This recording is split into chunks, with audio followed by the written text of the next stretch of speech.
इयत्ता चौथीच्या वर्गातील मुलींनी पत्रपेटी तयार केलेली आहे आणि या पोस्ट बॉक्सचा उपयोग कसा होतो हे वर्ग चौथीचे मुलं सांगतात. आम्ही इयत्ता चौथीच्या विद्यार्थिनी आहोत आणि आम्ही ही पत्रपेटी तयार केलेली आहे. तर पूर्वीच्या काळी मोबाईल नव्हते म्हणून अशा पत्रपेट्या होत्या. सर्वजण आपापलं कार्ड लिहित होते आणि पत्रपेटीत टाकत होते. पोस्टमॅन येत होता आणि ते सर्व पत्र घेऊन जात होता पोस्ट ऑफिस मध्ये.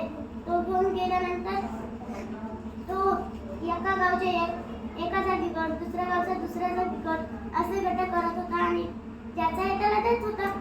आम्ही पण आता त्याची आठवण म्हणून हा पोस्ट बॉक्स तयार केलेला आहे आणि आम्हाला हे बनवण्यासाठी साहित्य लागलेलं आहे. बॉक्स कलर पेजेस आणि कात्री, फेविकॉल, पेन्सिल, इरेजर, चिकटपट्टी, शॉर्पनर, स्केल